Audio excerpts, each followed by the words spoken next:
Less stress, more time, more money.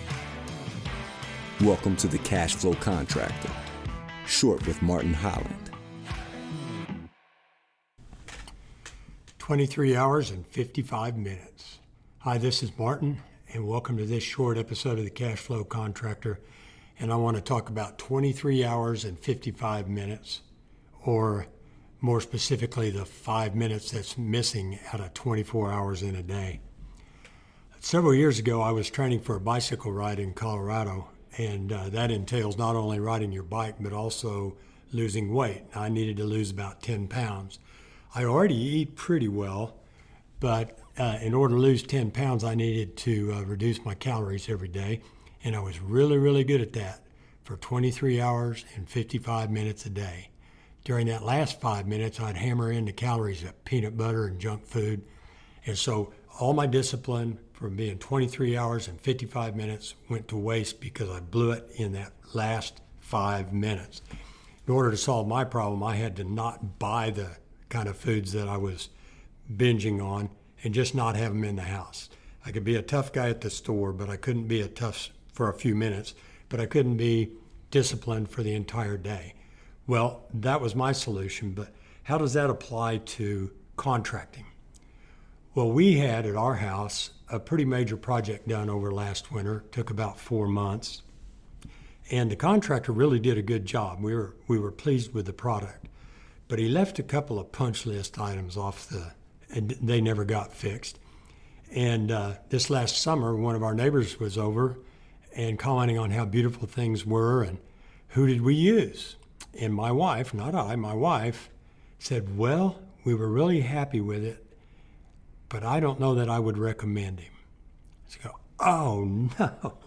So he worked for 4 months, did good work, missed a couple of punch list items, didn't call us back, and he certainly lost a referral source. Anything like that ever happened to you? Here's another one. I'm working with a contractor who, like most of us, works during the good weather months from the middle of spring to the middle of fall, or maybe the end of the fall, but has to make it over winter. And he needs 5 projects over winter. That's our goal. So when we were talking about it, how's it coming? Are we getting the winter project?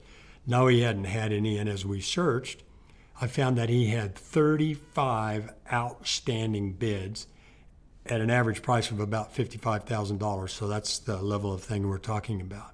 So I looked at him and said, have you called these guys back? And he said, well, no, I sent him the bid. Are you kidding me? He paid for the advertising. He got a lead.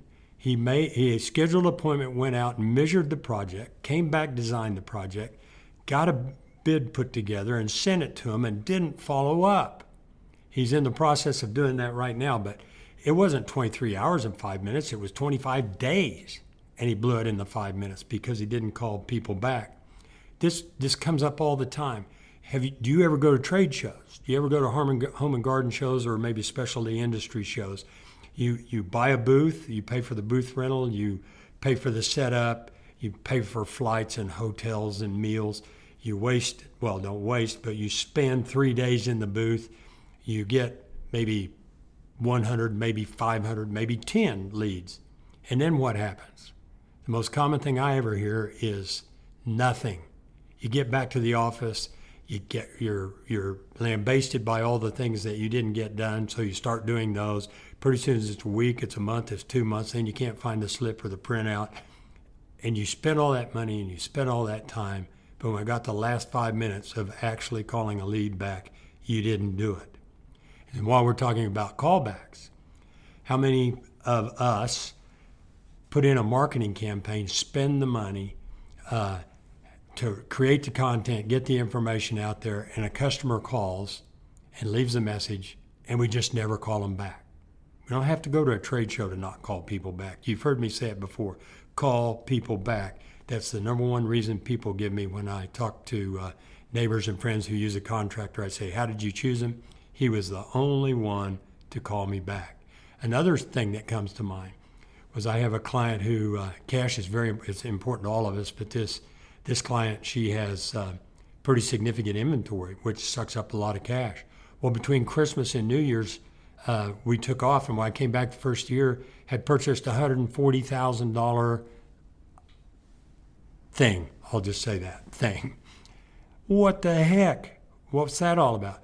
Well, I took a look at my taxes, and it would save me $40,000 in taxes if I bought this thing. So on a spur of the moment, our cash flow plans for the future went to heck because somebody saw something impulsively. It did save $40,000 on taxes, but it sucked $140,000 out of her cash flow in her business, which created a lot of difficulty. So there are infinite ways that we're out there doing the 23 hours and 55 minutes worth of work, and we blow it on the last 5 minutes by not following through on a punch list or any of the kind of items I've listed above. And you know what I'm talking about, don't you? Jim Rohn, and I think I said this in the short episode, Little Things, but he said success or failure is a few small errors in judgment repeated every day. Success is a few small disciplines practiced every day. And they're always small things. It's calling people back. It's making the time to do it. It's being disciplined for that last 5 minutes. Jim Rohn also says that things necessary to succeed are easy to do, but the problem is they're also easy not to do. So I'm asking you, look at where is your 5 minutes that you're failing, that's blowing your whole 23 hours and 55 minutes to get to that point. Take a look at it and fix that 5 minutes. Thanks for listening to The Cash Flow Contractor. Check out our website in the show notes or visit thecashflowcontractor.com.